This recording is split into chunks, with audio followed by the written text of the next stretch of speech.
I'm not trying to scale to seven figures. Okay, there I said it. And honestly, that realization changed everything about how I'm thinking about my business right now. I did something recently that felt like failing. I left a mastermind I loved. I was almost 3 years in, an original member. And it wasn't because anything went wrong, but because something became really clear to me. I realized my dream had changed, and that's okay. Now, are you asking yourself the same question? Welcome to the Midlife Business Academy. I'm Lori Lyons, marketing strategist, business coach, and accidental techie. After years of running a successful website design agency, I'm now building the business of my dreams and helping other midlife entrepreneurs do the same. From strategy to marketing to mindset, we covered what really matters when you're growing a business that fits your life. Let's get started.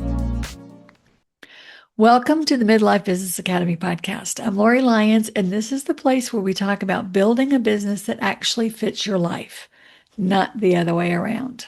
So let's get into it. So here's the rest of the story. I joined this mastermind almost 3 years ago as an original member. Love, love, love, love, love the people in the group. It was a peer group. There was no guru really at the front of the room. It was just a really solid group of business owners showing up twice a month, talking through real stuff. And I looked forward to those calls. And that's not nothing. We all know what it's like to sit through calls you're dreading. And these weren't that. But over time, the direction shifted. The conversation started moving towards scaling. Seven figures, bigger teams, bigger launches. And listen, I want to be really clear right here. That was the right move for that group. And I supported it, and I still support it. These are smart, driven, highly successful people that I adore. And I genuinely hope they crush every goal they're going after, and I'll be cheering them on the whole way. But I started noticing something happening in me during those calls. I'd get real quiet, not because I was checking out, but because I was paying attention. And what I was paying attention to was this growing feeling that the conversation had moved somewhere I really didn't want to go to. And I'll be honest, it took me a while to be okay with that realization because I didn't want to give the group up. And it didn't happen overnight. It settled in slowly. I did a fake quit a couple of months ago and realized I really missed the group. I want to be back in it. But that's not fair to them or to me. It settled in slowly, the way a lot of important truths do for us. But eventually it just became clear. I didn't want to scale to seven figures. That's not my dream anymore. It was maybe even a year ago, but not today. And that's not failure, that's growth. When you're in the early years of building a business, you're in survival mode. You're figuring out what works, who you serve, how to pay yourself, how to stay in the game. The goal is traction, revenue, proof that this business is real. And a lot of us got that. We built something real. But our age has a way of shifting the lens on everything. And I mean everything, not just business. I started caring less about the applause and more about the alignment. I started thinking about energy differently, about time differently, and about who and what I was actually doing this for. I don't want to retire. Let me say that clearly. The idea of stepping away from work entirely, that's not me. I love what I do. I love the conversations, the coaching, the strategy, the creativity. I'm not looking for an exit, but I'm also not interested in building something that consumes my life in exchange for a bigger number. And here's what I've noticed. It's not just me. In the last week alone, I've had this exact conversation with at least three other business owners at my age. Three in 1 week. Here's your sign. And in every single one of them, they said some version of the same thing. There's more to my life now than my business. That's not giving up. That's growing up. So let's talk about this culture that we're all swimming in because I think it's doing a number on a lot of us and we don't even realize it. We've built an entire ecosystem around more revenue, more reach, more followers, more clients, more launches, more offers, more. And more got dressed up as ambition, as drive, as the mark of a serious business owner. Seven figures became less of a goal and more of a personality trait online. It was celebrated, it was highlighted, it was like, woohoo, this is where you are. And if you're not chasing it, the assumption is that either you're not serious or you're not capable. And that's an exhausting story to live inside of. And somewhere in the middle of it, a really important question got lost. What do you actually want? Not what the business gurus want, not what the mastermind is optimizing for, not what looks impressive on a podcast interview. What do you want your business and your life to look like? Because here's what nobody talks about enough. There's nothing wrong with building a lifestyle business, a boutique business, a profitable, intentionally small business with a tight team or even no team, a business where you are selective about your clients, spacious with your schedule, and deeply satisfied with what you've built, even if it never hits seven figures. I have a client who used to tell me on our calls on Monday morning that she felt guilty. Well, I didn't get much work done this weekend. When did that become a guilt thing? When did we have to give up our weekends with our families or doing things that we enjoy to work? When did that become a guilt-ridden activity? Because bigger is not automatically better. Bigger just usually means bigger. More complexity, more overhead, more management, more decisions, more pressure, more of your time and energy and attention demanded by that business that you built. More, more, more. For some people, the trade off is absolutely worth it. Maybe they're younger. Maybe that's where they are in their life. Maybe they're our age and they still want that seven figures. That's okay. There's a lot of seven-figure business owners that started in their 60s or in their 50s and even in their 70s. They want to build an empire and they should go build one. But for others, and I think a lot of midlife entrepreneurs land here, I know a lot of my clients are, the trade-off stopped making sense. I'm working with a client now who the first thing she said to me was, I want to play bigger. And she's 70. So it runs the gamut. Everybody has their own method and their own way of saying, this is what my business looks like for me. And that's the beauty of it. And that's worth saying out loud because nobody else is going to say it for you. So let's get real here for a minute because this is where the midlife entrepreneur conversation actually lives.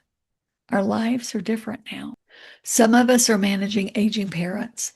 Some of us are watching our kids become adults and realizing we actually want to be present for that.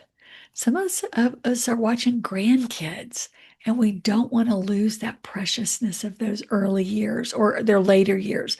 We want to go to ball games. We want to go to ballet recitals. We want to go to have lunch with them at school. And we don't want to just physically be in the room, but mentally and emotionally available. And some of us are paying more attention to our health than we ever did when we were 30 because our bodies are giving us much clearer feedback now. The margin we used to have or thought we had feels different. And here's the thing I think is really underneath all of this. At our age, time starts being theoretical. When you're 30, you feel like you have this unlimited amount of time. You can hustle now and live later. You can sacrifice this season for the next one. Time is abundant and it's a little abstract.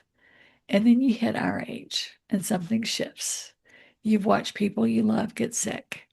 You've had your own health scares, or you've watched someone close to you have one.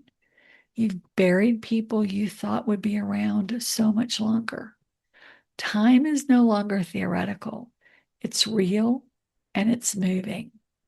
So when we're making decisions about our businesses now, we're not just making financial decisions, we're making life decisions. And those two things have to be in conversation with each other. Success, real success, has to include freedom. It has to include space. It has to include your health, your relationships, your creativity, your slower mornings, if that's what matters to you. For me, it means I don't want to be running massive launches every few months. I don't want to be managing a large team where my job becomes more about operations than actual work I love. I don't want to spend every single day on Zoom. I want meaningful work, premium clients I genuinely love working with, and I have that. A business that fits my life, not a life that's been squeezed in around my business, which is what I've had for so long. And I think a lot of you listening right now know exactly what I'm talking about. And here's the thing I really want you to hear today. You're not trapped inside the version of success you created 10 years ago. That version of you was doing the best they could with what they knew, with what they needed, and who they were at the time. That's not the version of you sitting right here, right now. Businesses are supposed to evolve. Goals are supposed to evolve. And your identity, the way you see yourself and what you're building, is absolutely supposed to evolve. The business of your dreams should fit the version of you that exists now, not the version of you that was hustling to survive the early years, not the version of you that had built a goal around others' validation, the version of you that have lived some life, learned some things, and actually knows what matters. So, what does that look like in practice? Maybe it means simplifying your offers instead of adding more. Maybe it means raising your prices so that you can work with fewer clients at a deeper level. Maybe it means deciding there are certain things you simply no longer want to do in your business and you give yourself permission to stop doing them. Maybe growth for you looks like ease, not laziness, ease. The kind of ease that comes from being deeply aligned with what you're doing and who you're doing it for. Maybe success for you looks like freedom. Freedom to choose your clients, freedom to choose your schedule, freedom to take a Tuesday afternoon off and not feel guilty about it. And maybe I'll just say it, scaling back is scaling smarter because a lean, profitable, deeply satisfying business that fits your life is more successful than a sprawling machine that's making great numbers and costing you everything else. I don't regret leaving that mastermind. I still love and adore these people. I'll still stay in touch with them. We're not saying goodbye. We're not breaking up forever. I'll still celebrate their wins. I'll still promote their launches. I'll still do all the stuff that I was doing again. Their dream is valid, and I genuinely hope they crush it. But mine is different now, and I had to be honest about that. So before we wrap up, here's your action step. Grab a journal. And I mean, really grab a journal, a physical one, not your phone, not a notes app, a real journal. It can be a school book notebook. It doesn't matter. I want something that you can write on. If nobody was watching, no peers, no metrics, no income to announce, no numbers, what would my business actually look like? Don't edit yourself and don't filter it. Don't write what sounds impressive or reasonable or responsible. Write what's true for you because that answer, the unfiltered, honest, nobody's watching answer, that's the beginning of building the business of your dreams. Write it down, sit with it, and then ask yourself one more thing. What is one thing I can do this week to move one step closer to that goal? Just one. Not an overhaul, not a grand plan, one step, because that's where it starts. So leaving that mastermind was bittersweet. I won't pretend it wasn't. I love that group. I think I've said that many, many times already in this episode. I love those people. And walking away from something you love, even when it's the right decision, still has a little weight to it. It's like, breaking up. But here's what I walked away with: a much clearer sense of what I'm actually building, and a reminder that it's okay. It's more than okay to look at your business, your life, and decide that the dream has changed, that you've changed, that the goalpost has moved, and you've moved it on purpose. Midlife entrepreneurs deserve that permission. We deserve to redefine success without guilt, without apology, without having to justify it to a culture that only knows how to celebrate bigger. You're allowed to change. You're allowed to want something different now. You're allowed to build a business that fits who you've actually become. Because the next chapter isn't about building bigger. It's about building better. Better for your life, better for your energy, better for you, who you are right now in this season. And I'll say it one more time, because I mean it every single time. It's never too late to build the business of your dreams. We'll see you next week.